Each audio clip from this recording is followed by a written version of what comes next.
So I think we're going to get going. Jeff, if you want to go up to the panel, you can sit up. Yeah, you can sit up there. That's what it's for.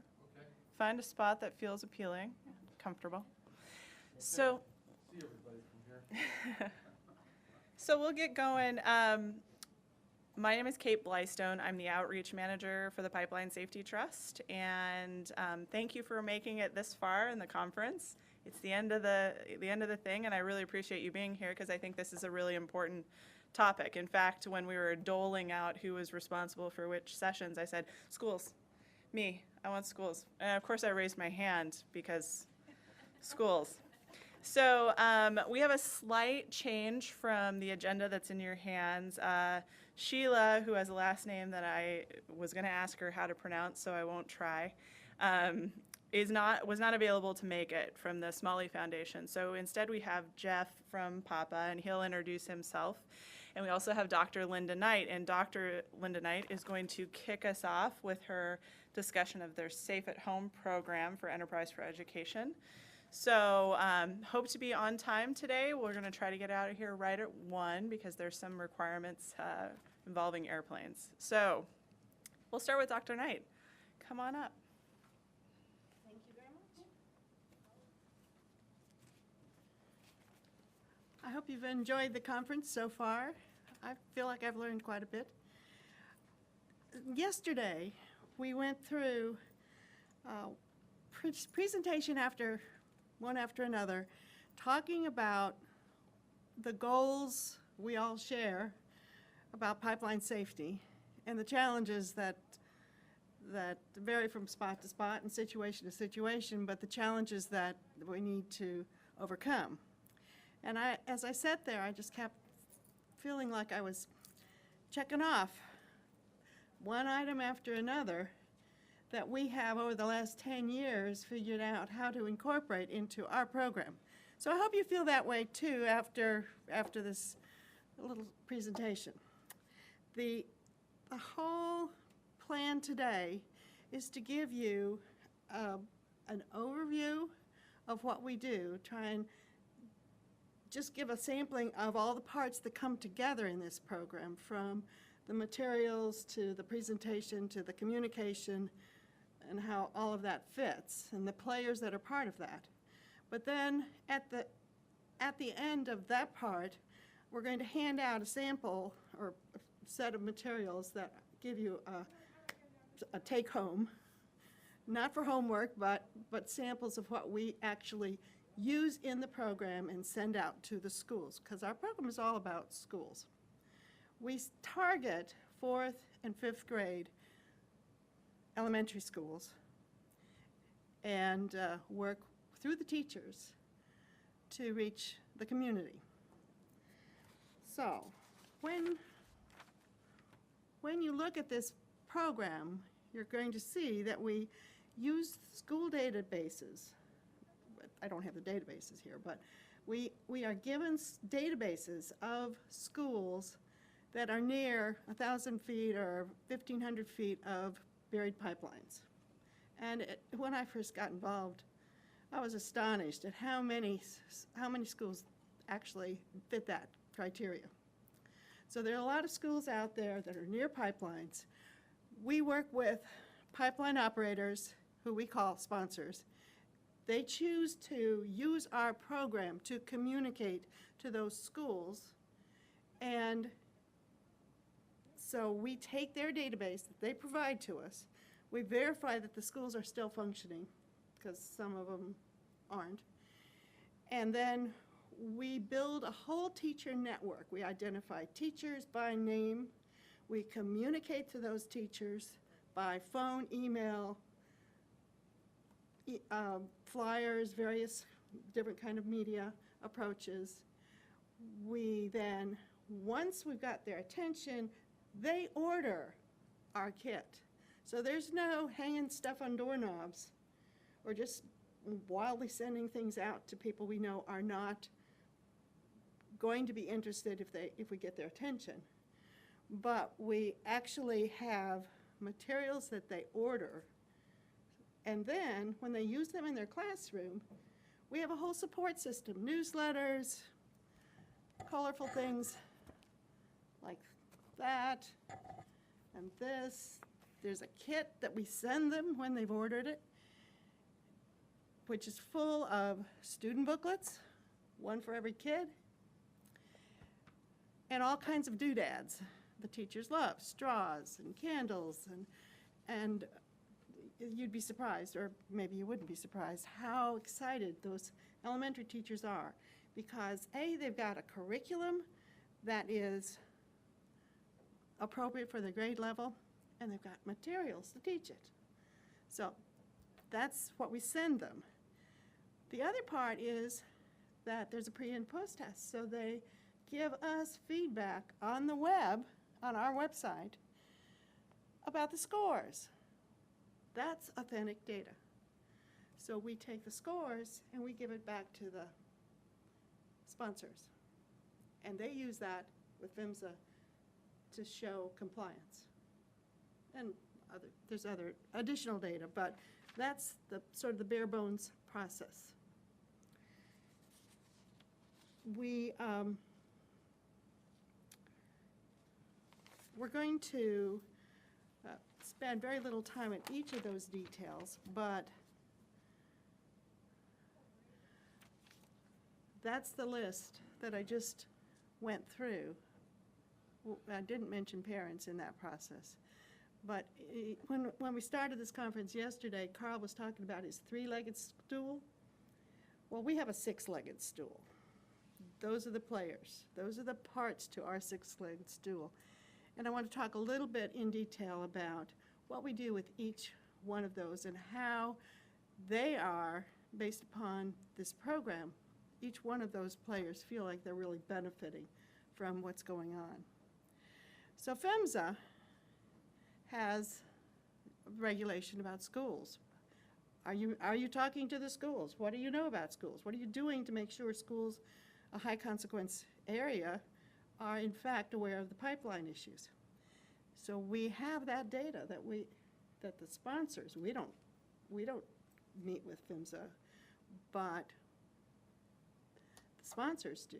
And the word we get back from various pipeline operators is, wow, I just opened the book and this is what we do for schools, and they're very impressed because it's real information back from what the kids have learned, what the teachers have said, how that all is working in the community.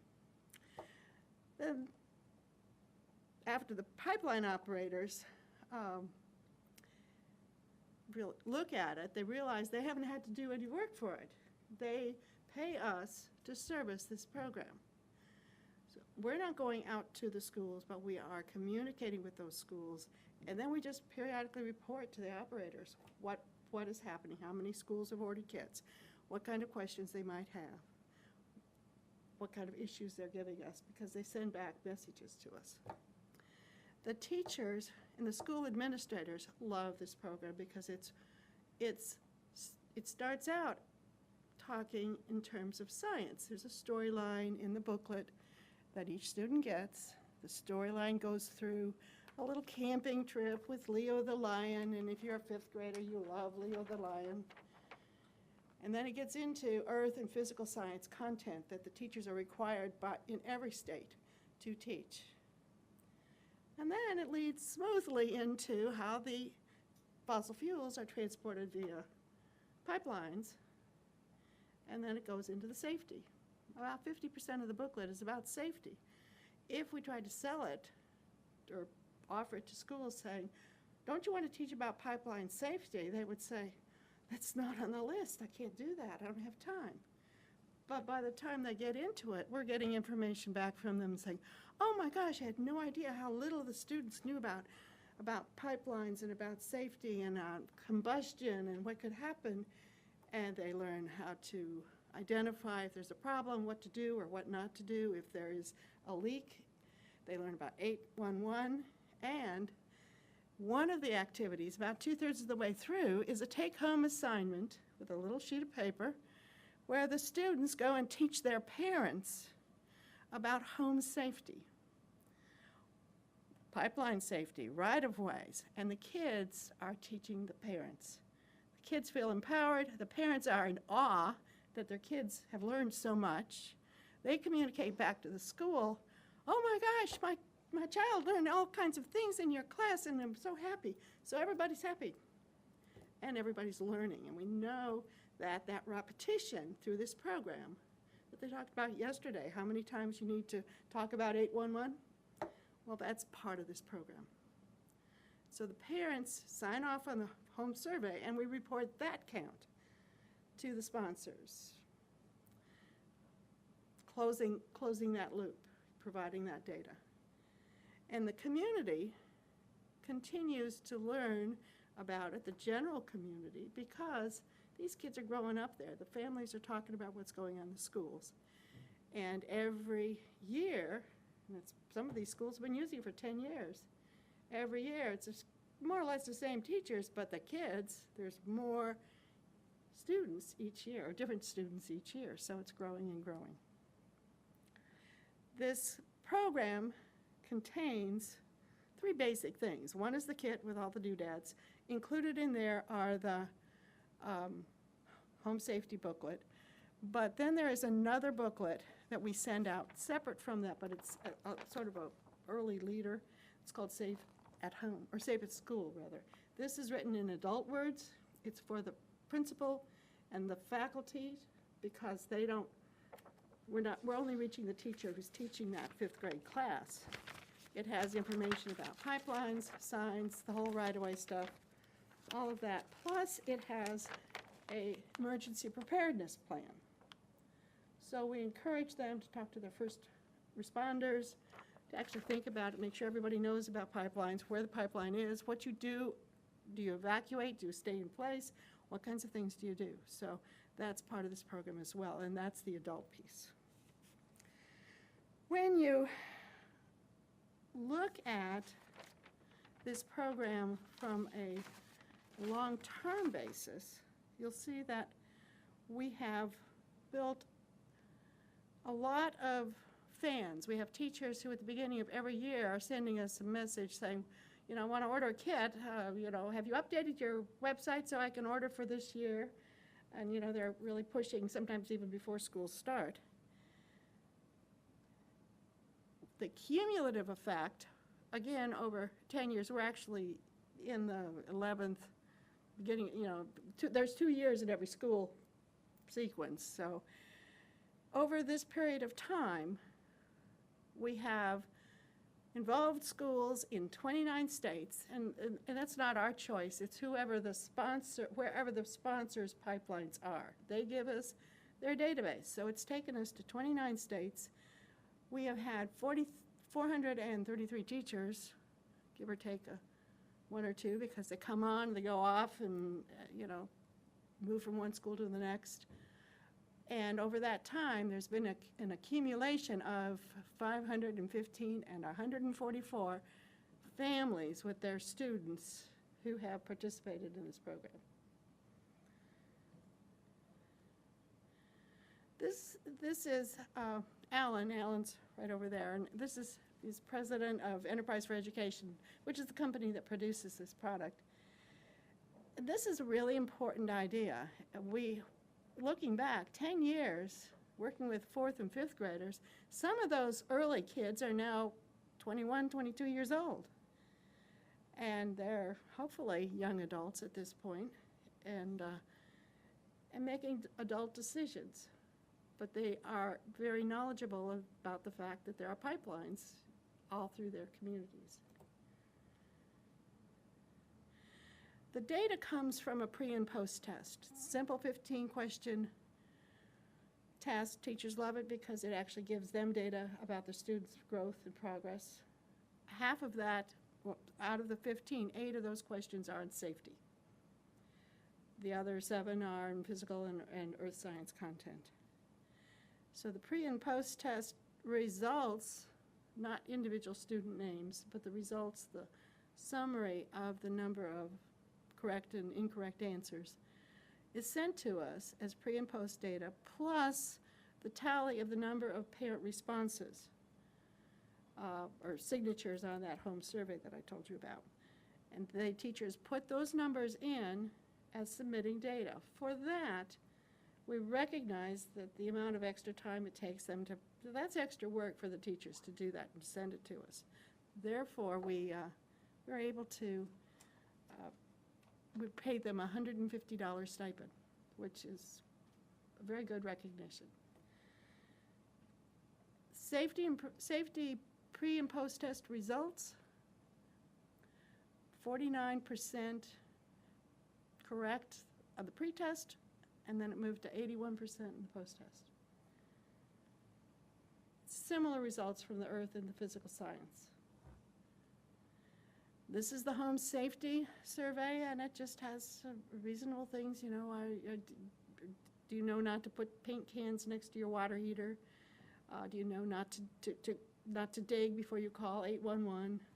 Those kinds of questions. Parent participation, with great enthusiasm, I might add, is 91%. Year after year, it's almost right on that. That's an amazing, teachers never get homework from 91% of their students. These are sponsors who are involved in the program.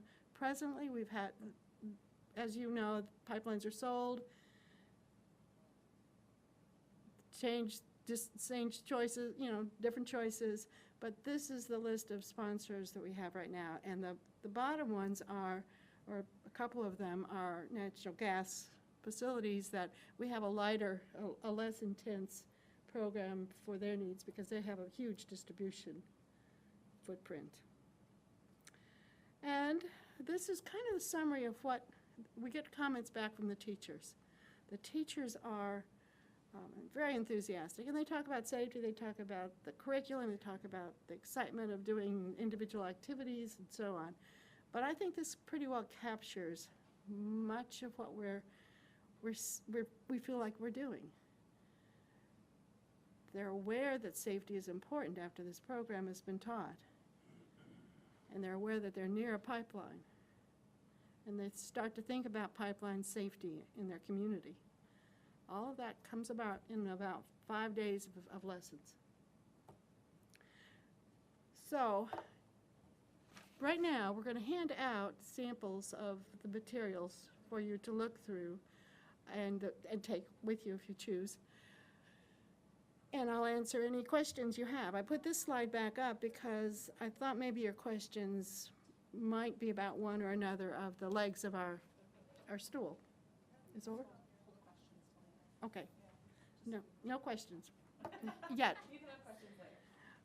But you can look through the materials. But I would ask that when Jeff comes up here that you don't go paging through our materials because I wouldn't want him to be mad at me. We may have some time. No, we'll have questions at the end. I just want everyone to, She makes the rules. I organize stuff. Okay. Thank you. Let's give Linda a round of applause. Thank her for her time. Do you have all your things? Are you set? Oh, here. Which I didn't even want to. So next up we'll have Jeff. Do you need help? We'll have Jeff Farrells from Papa, and he's going to talk about many things,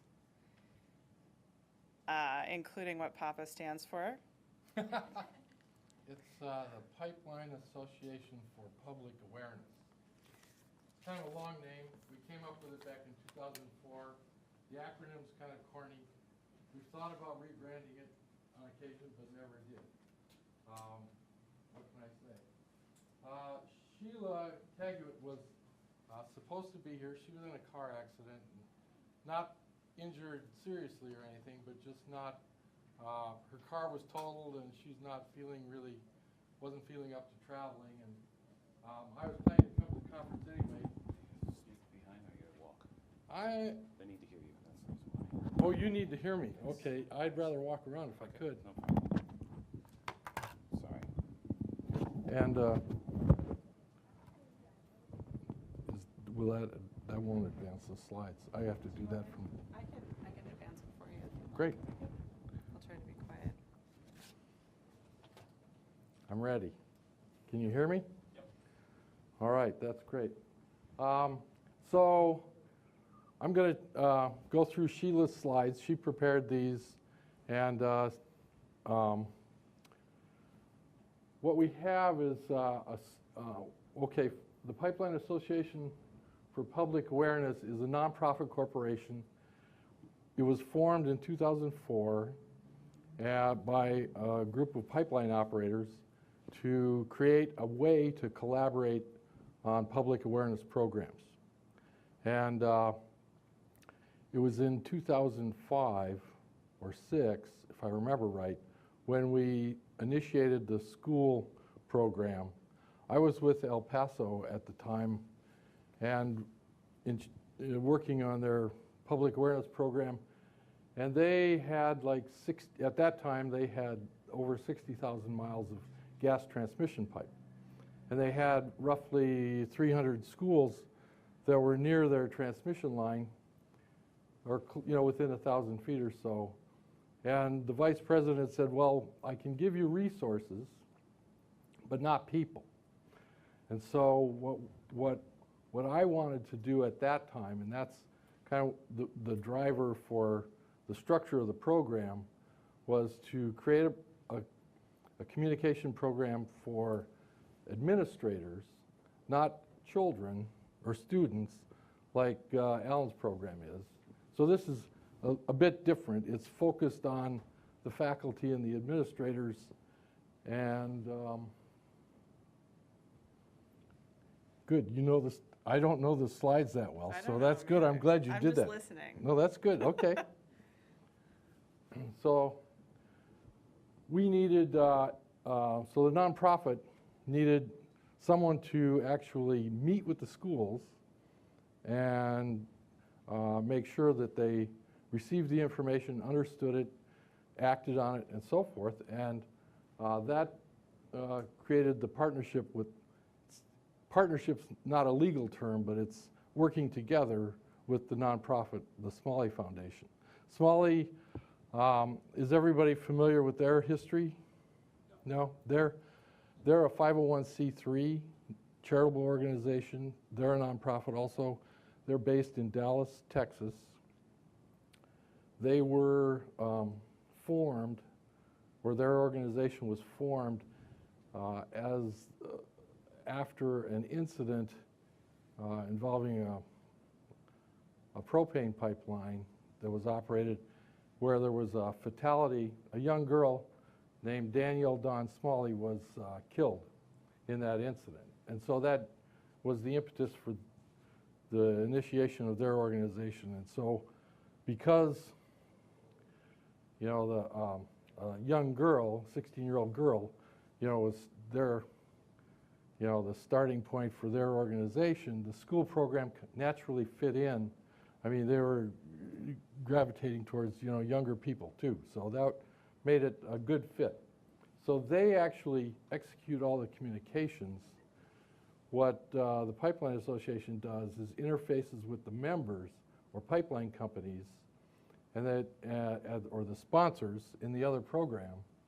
And that's kind of the three parts of this whole thing. Let's see what's on.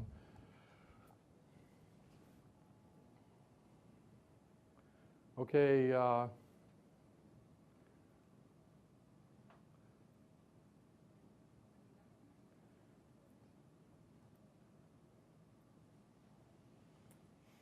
Let's go to the next slide. Okay, this gets into more of, there are a lot of pipelines near schools. There are different parts of the program. Let's see if we can get to the website. These are, yeah, go to the next slide. This one? Okay, I didn't bring any of the brochures, but they have a brochure similar to, you know, Alan's program that covers the key messages and those things. There are, the pipeline companies can sponsor the schools in the program at 3 different levels. There's Tier 1, Tier 2, and Tier 3. The Tier 1 level involves a website, the school-specific video is produced that's on the website. There's downloads, documents, safety plans and checklists and those kinds of things from the website. And they also do an annual communication every year to the schools with a copy of the website and the web page with all the information. And I think that's coming up in one of the next slides. Let's go to that next one. This one or the next Hold one? on.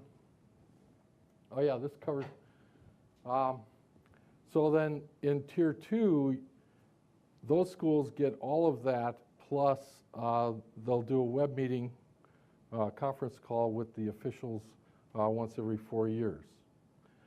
And the Tier 3 level involves all of the base communications plus a personal visit from the staff at the Smalley Foundation once every 4 years, just to make sure that they, have all the information that the staff, primarily I think they meet with, vice principals, the people who are in charge of safety at that school facility. The district personnel have participated in that. Pipeline company personnel also participate in those meetings or are invited to, along with the web meetings and those things. Let's go to the web page. So this isn't actually a screenshot. Oh yeah, it is. Good. I thought it was a copy of the printout. But there's, so they can download and print this page.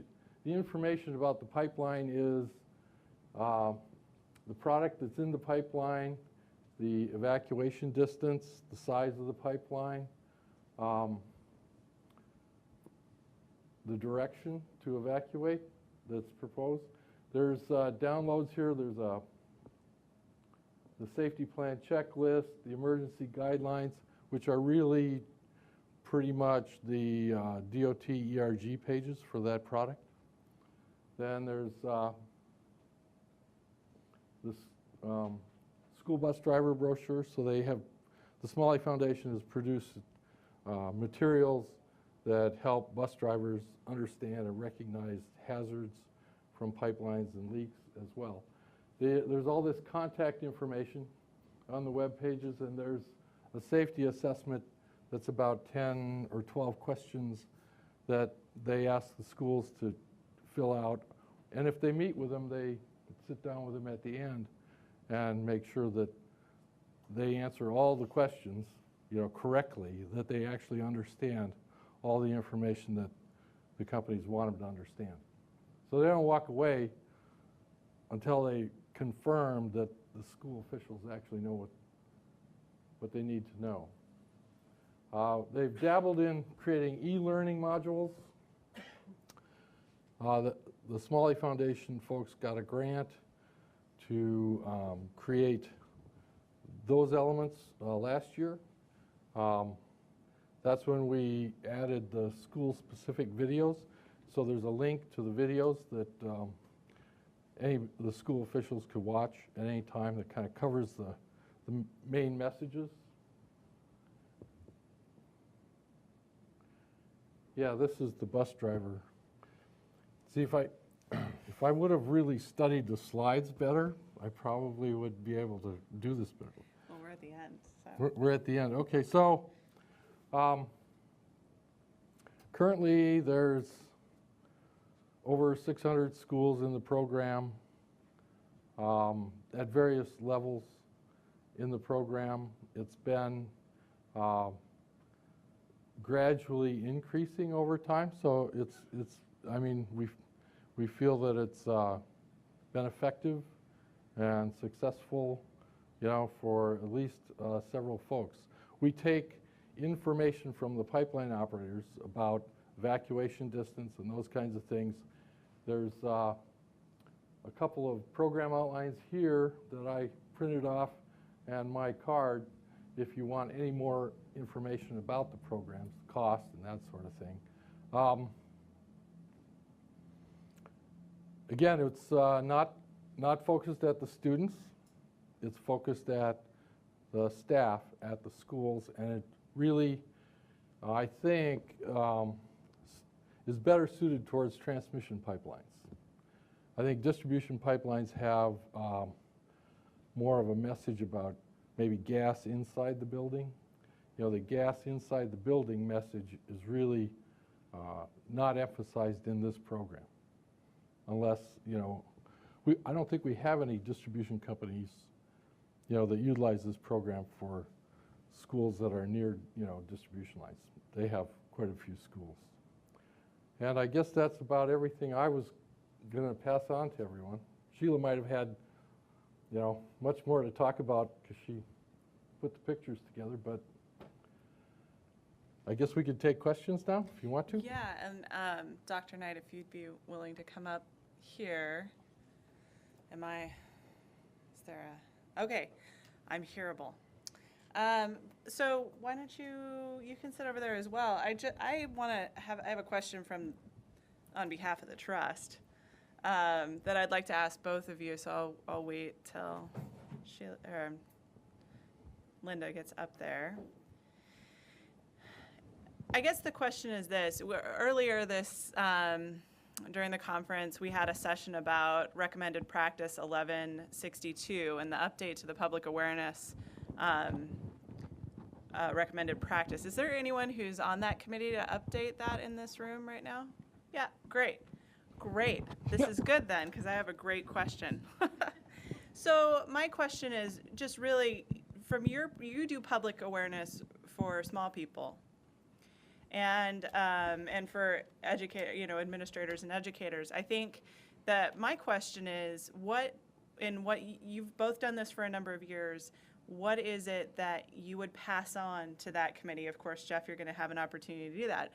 But what kind of information about what you do would you pass on to that committee as they're updating this recommended practice? Are there lessons learned from your experience? That would be good. And you can't say no, because then the question and answer part would be too long. Okay. Well, the committee has just been kicked off. They had their initial meeting last week before conference. In D.C. Mm-hmm. They plan to meet over the next 2 years. To revise the standard. If it takes that long, I think it may not take that long, because they're starting with the second edition of RP 1162. The directive that's in the regulation to outreach to schools is actually in the regulations. It's not in the RP 1162 standard. I don't expect that regulation will change. But that regulation specifies to provide information about the location of pipelines, to school districts, officials. So that's pretty minimal. I think the other messages that are required in the regulations tie into the safety messages. If they did anything in the standard, I would expect that they'll mirror the language that's in the regulations. And probably not go much further than that to allow companies, the flexibility to talk about their own specific situations. That's just my expectation. I'm asking more about your hope. Schools are in the affected public. Yes. So they are in 1162, not called out specifically Right. schools, but Correct. I think we are, as operators, required to, we are, as operators, still required to do messaging currently to schools if they fall within the buffer for affected public. So there may be something more, like a wider buffer for schools or something that could be considered, but right now I guess it just falls under the same regulations or same recommendations for any affected public. Agreed. I agree with that. Dr. Knight, do you want to respond? As a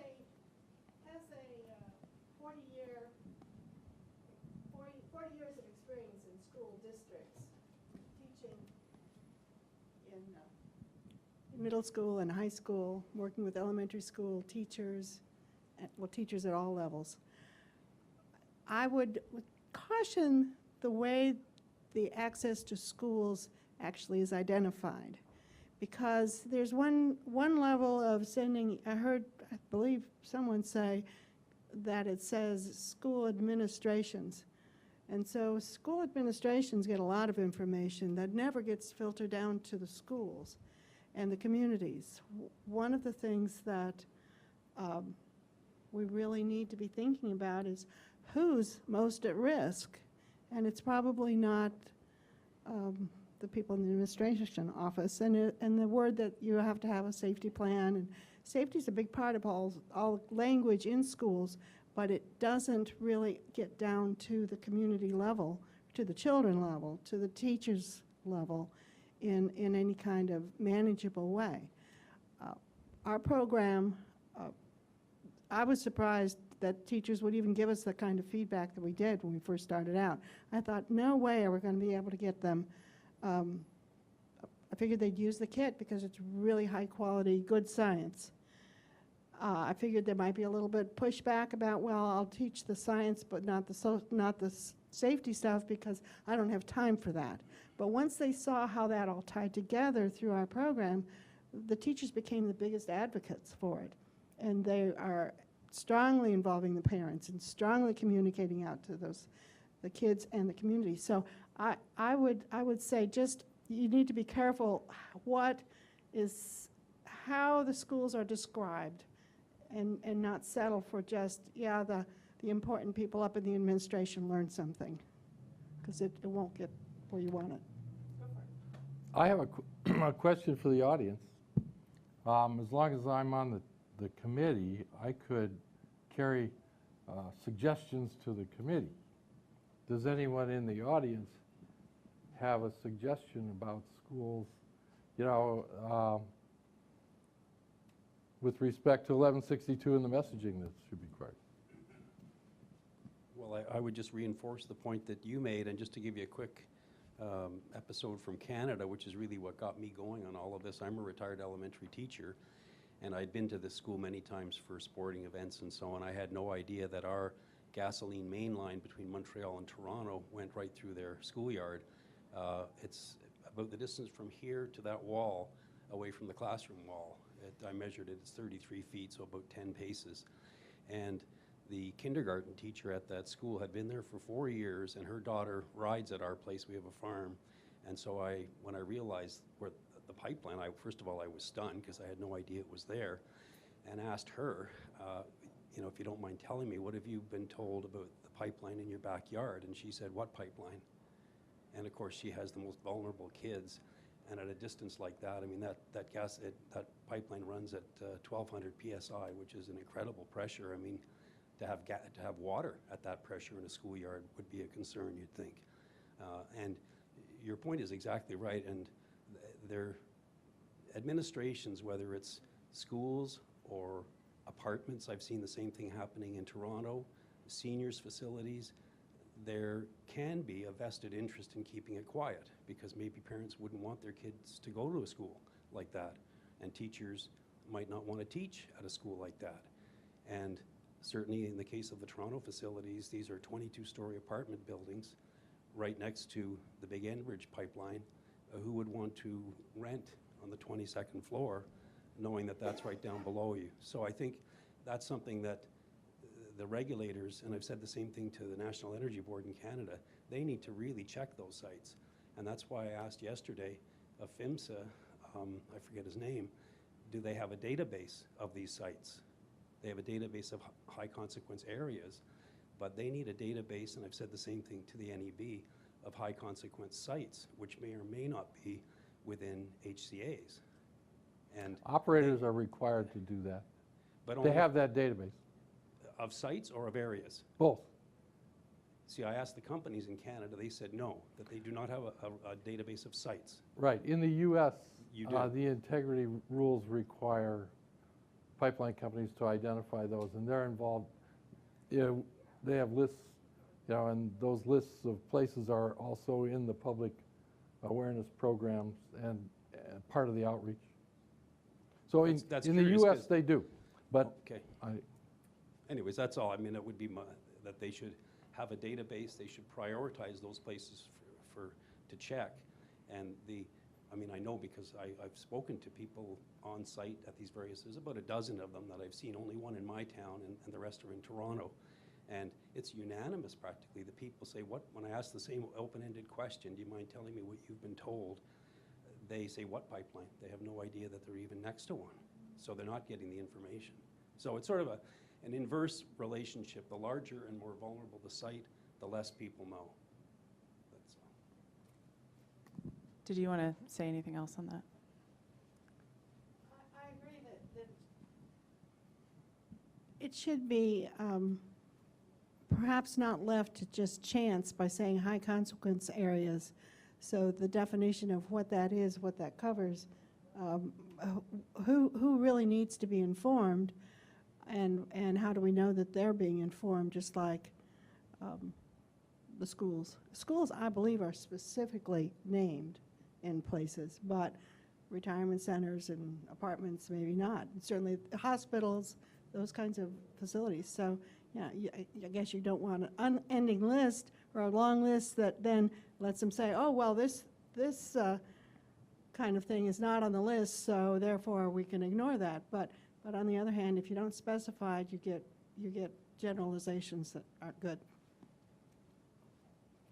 Well, of course, the pipeline operators know where those the HCAs are, but that information isn't easily available to the public, so that's another piece of it. Any questions?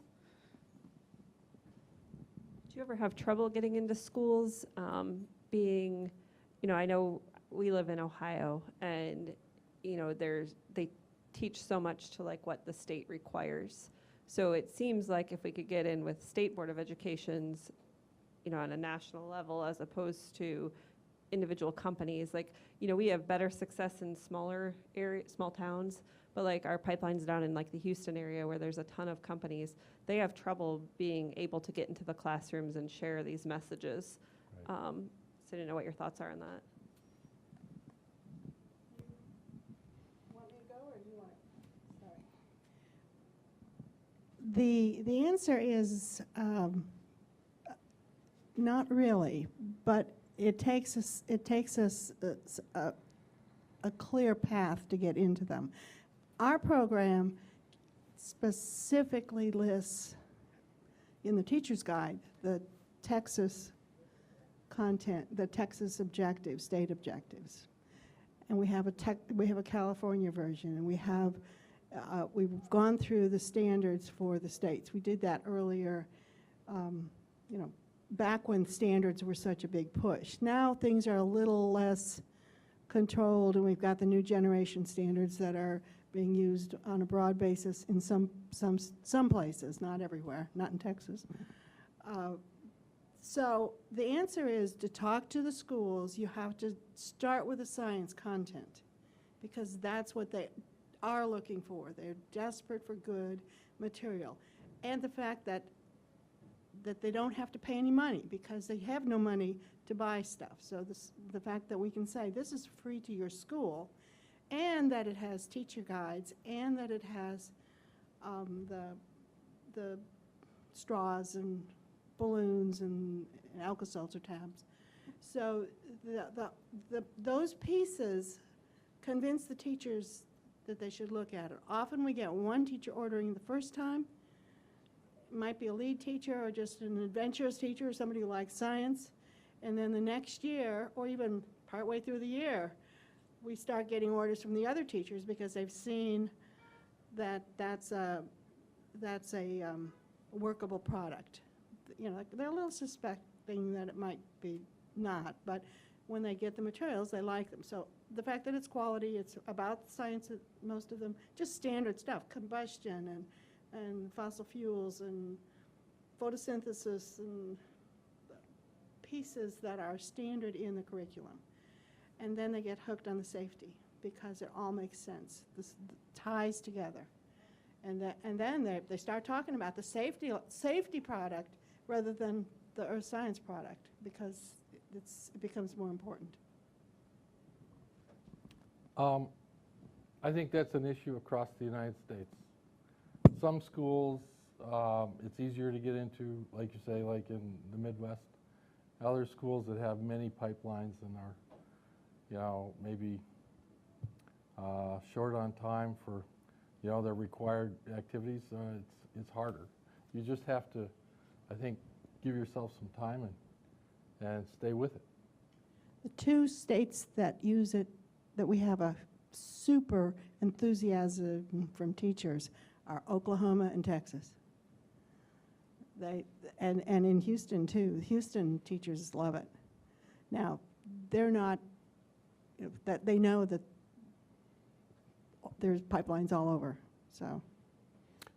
And Sheila, if she was here, she would be able to share some of her recent experiences in Texas, where she participated in an effort, a wider effort in the state of Texas with the education department, and is helping them develop a pipeline annex that they can kind of standard, boilerplate for schools that they could utilize in their specific plans and those kinds of things. So there's efforts from, I think, many different angles and aspects that's going on, trying to raise the awareness.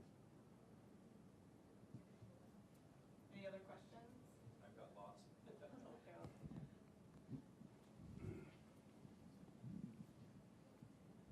Yeah, not to belabor the point, have you had any requests from Canada, from any schools or interest north of the border? Now, we've focused mostly on the U.S., honestly. I think the operators in Canada, there are, many who operate in both countries. I think some of the U.S. folks have perhaps, brought some of the experience that they had in the U.S. Up to Canada, but I really can't speak for them. I'm not sure. Okay. And secondly, is either of you aware of a school that's that close to a transmission pipeline? Like, yes, it's quite common. Then the question would be, in the safety info, I mean, one of the points that's stressed, if the safety brochure is even that specific, which a lot of them aren't, do not create a spark, is what they say, and they sort of list telephone, even pagers, even flashlights, which is a surprise to me. They tend to not mention elevators, which of course would be critical for high-rises if you have to evacuate it and you can't use an elevator, nor fire alarms. And so my question is it mentioned in your brochures or anything like that, or has the topic come up at these schools that are that close? How on earth would we even sound the alarm if we can't pull the fire alarm? Those details would need to be covered in the the face-to-face meetings with the staff and the people who actually are responsible for the emergency plans at schools in our program. And the brochures do generally cover the safety, the considerations, the hazards, and the response steps. I agree that there's that if you're going to shelter in place or you're going to evacuate, those kinds of decisions and details in the plan need to be discussed and thought through. And it would depend on where the pipelines are, in proximity to the buildings and things like that, how large a leak you could have, whether it be a fire or not. So I mean, there's some details that we think can't really be covered adequately unless you sit down and look at the specific situation. But if you have schools, if it's not that rare to have a school that's that close, surely the question has come up before, how on earth are we going to alert staff and kids? And I would think that at that distance, with gasoline spraying or natural gas, there's no question you don't remain in place. You get everybody out of there immediately, somehow with it creating a spark. Right, if it's that close. Yes, I agree with that. But how, so the question is, like, has nobody over the last 10 years asked how, do we need an air horn? Do we need some sort of non-electrical device that we signal? I personally haven't met with the school, so I don't have personal experience with those conversations, but it's my understanding that Sheila and the staff at the foundation do. With the Save at Home program, you've addressed many things, and I want to hit a couple of them. We get the fund. We obtain funding from the pipeline operators. So we can't reach out. We could say, hey, Canada, and we would be happy to talk with pipeline operators in Canada. And we have on some occasions, like in the California program, there were enough California schools and their curriculum included some modification in terms of science content, so we actually include some styrofoam balls so that they can teach a little bit about the model of the chemical reaction, you know, oxygen and CO2 and what that looks like and so on. But with the adult version that we have, that we send out in smaller quantities to the principals to distribute and talk with their faculty and the bus drivers and so on, that's the one that has a emergency response document in it. And part of what we encourage through that, and I hesitate a little bit because I can't remember just what the wording is in that, but we encouraged a non, like if you have an assault problem in your school, you don't do some things that send kids rushing out of the classrooms. So the schools have a system of passing the word without making calls or without running down the hall saying alert, alert, alert. So the advice that is woven into that is to have somebody in charge who then has a communication tree, how to reach out through your school and send the message of what to do and what the problem is. So that would be part of it that wouldn't be setting off a spark. We also have played around with the idea of having a first responder component to this, where we actually reach out to the first respondent groups in the area and help them, give them some materials of what to do, how to go into the schools, what information to talk about, and how to build that. So I'm not sure whether those ideas are, at this point, I'm not sure where that all stands. But you're right, that's an issue. But our program only at this time goes to schools that the companies identify as located in close proximity to the lines. So the schools that are more safely away from that are not, we don't have that. They're not on our list. Any other questions? Okay. I want to thank our panelists one more time for their participation. This has been a really great panel, and thank you for sharing your information. Give them a round of applause, please.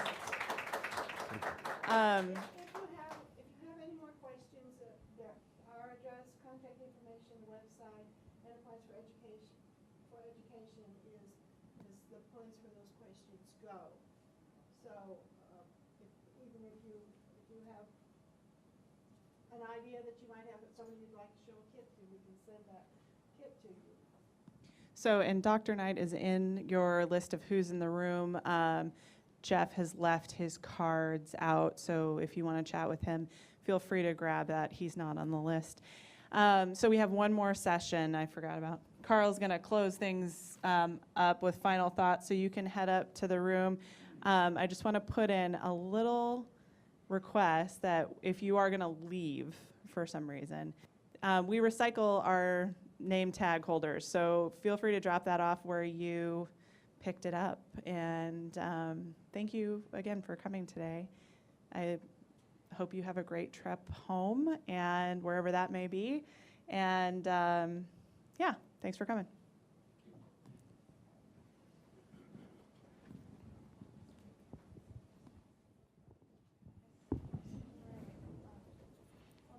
Thanks.